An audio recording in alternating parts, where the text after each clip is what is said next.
Good morning, everyone. My name is Andrew Stein, I'm Joseph Marcus. and we are celebrating our 1-year anniversary of our partnership. August 1st. So, Joe, tell me, how does it feel after spending 1 year as my partner? It's been a very interesting and great year. It's been a roller coaster, I can tell you, from many, many perspectives. So, let's talk about some of the highlights, and we'll talk about some of the lowlights. You and I had a few arguments and disagreements. I didn't listen always to you, but I learned. And likewise. So, tell us the highlight or the highlights. It's interesting you asked me that question because there are many, but one of them was the first time that I was in court in Torrance on a 1437 issue, and a woman that had been convicted of murder literally, truly just gave her boyfriend a ride to a liquor store, and she was around the corner, and he went in and she didn't know that he was going to rob the liquor store. And he went in, he robbed the liquor store, he killed the liquor store clerk, came out, got in her car, and she drove him away. And 30 some odd years later, 1437 gave her relief in that circumstance. And I'll never forget the expression on her face. It was interesting because I didn't truly know her personally. I just knew her as a client. And then it becomes this immediate personal moment where you're saying, you're gonna get out today. And it was a great experience. Right. Did it bring you to tears? It did. It also just made me feel as though this partnership was right. And I often tell people, I found that getting someone out, be it 1437 or habeas, is actually a better feeling than a not guilty verdict. I can't explain why, but it's so moving. You were a prosecutor for 33 years. You won a slew of cases. Tell us, what does it feel like when you get someone out after all these years? Is it like a high? Is it a rush? What's it feel like? It's an interesting experience for me because I felt that when I prosecuted cases, I felt like I was always doing the right thing. And I really made an effort to try to do that. And in a lot of these cases that I've reviewed, I'm not saying the prosecutor didn't do the right thing. I'm just saying that the facts in and of themselves truly didn't lend itself to this kind of draconian sentences for a lot of these people. I mean, when you meet them and you realize they've been in jail for 50 years, 40 years, and they're looking at you going, I didn't kill anybody, I drove the car away from the liquor store. It's pretty phenomenal to see it from a different perspective. I've learned a lot of the business aspect of it, how to handle business from you, and how to handle client issues, and how to handle just the simplest of things, conflict issues and things of that nature. So it's been even interesting just from a simple business perspective in terms of how to run a law firm. Many people don't know this about you and I, but we actually tried a death penalty case against each other many, many years ago. We did. And as a result of that, we became friends. We did. We weren't friends before, but we became friends during the course of the trial. That's true. And people in the criminal justice system, many of them know both of us. And a majority of those people who know both of us did not think our partnership would be able to make it because we are both two strong personalities. What do you have to say to those people after 1 year who doubted we would even make it 6 months? What I have to say to them is it works because we listen to each other. And that's important. I've never had a brother. I feel like you're my brother. Likewise.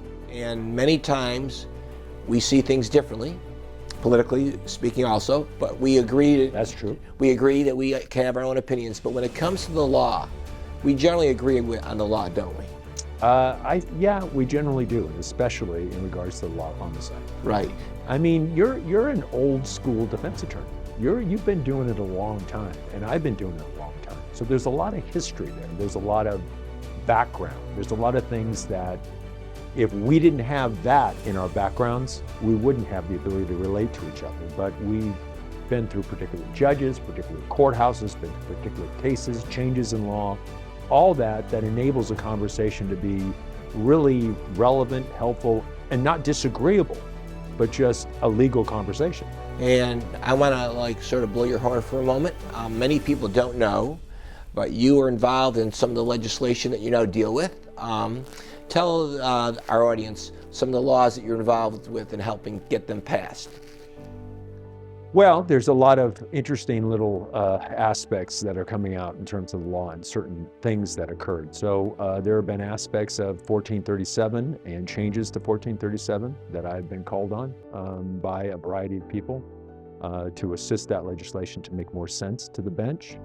I find that interesting. I find that interesting from a defense perspective. People call me because, that people that are in government call me and they ask me questions because they want to hear both sides of the story. They want to hear somebody who's doing defense work now and was a former prosecutor and how those laws could affect change and how we could do it correctly.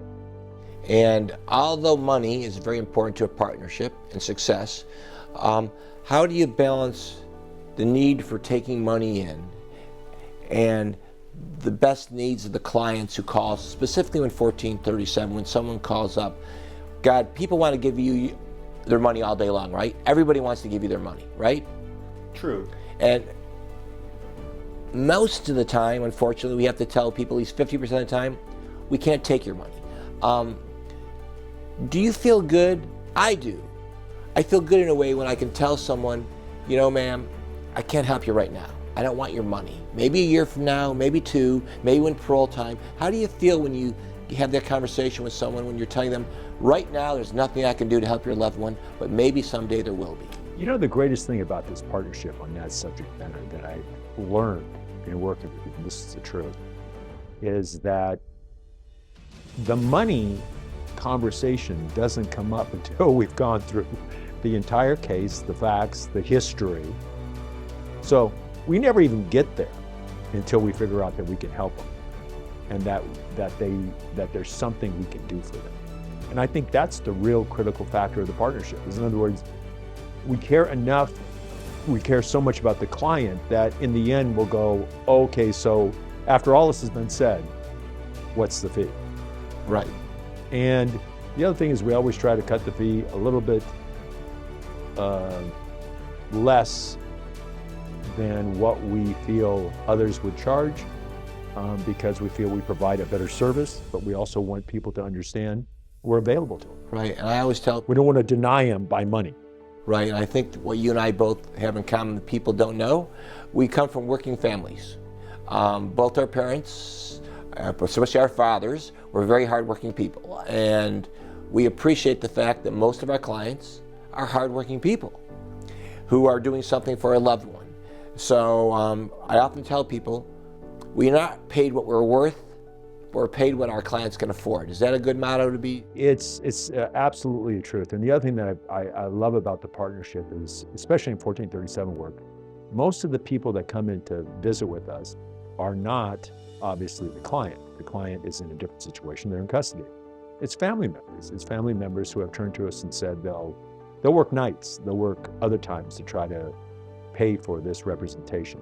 That means a lot to me. It means a lot to us that people would be willing to pay us to do that kind of thing and work overtime and want us to be their lawyers. And that's what I want the law firm to do. Okay, and last but not least, where do you see this law firm going in the next 5 years? I really see this law firm growing. I see it adding additional associates. I see us teaching new lawyers from our history and our experience how to be better lawyers, how to be more thorough lawyers, how to be more responsible and caring lawyers. And that's really what I see our role being. I see it as a development of a law firm that can make an imprint in that fashion in the legal community. And last question, I promise. Are we going to see the sign up front one day saying Stein, Marcus, Marcus, and Marcus? We'll see. Is that in the future? We'll see. Kids, you never know. Thank you, Joe. It's been great. Great year. God bless you.